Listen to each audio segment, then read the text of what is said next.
When a parent or parents have a child with a disability, obviously estate planning becomes a really important thing to get in place proactively, right? We want to make sure that we're planning ahead so that a plan is in place before we actually need it, rather than risking the outcome of death without a plan.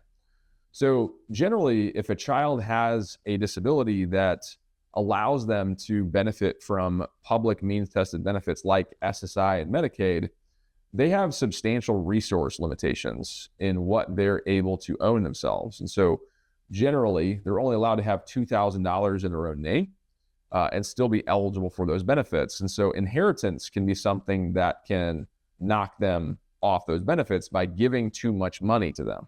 And so the lack of a plan generally will often divide assets between the then living kids.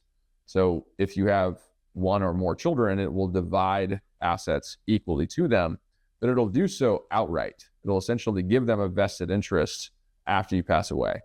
If we benefit a child with means tested benefits through a typical will or through a typical revocable trust, then those assets can still be allocated to them and available under the resource limitations, meaning they should be used first before programs like SSI and Medicaid are taken advantage of.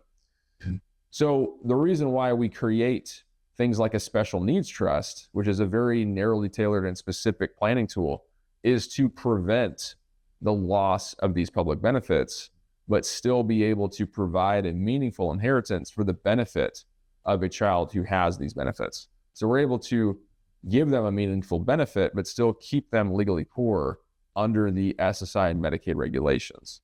That's where a special needs trust is going to be substantially different from not planning at all or planning with just a will or a typical revocable trust.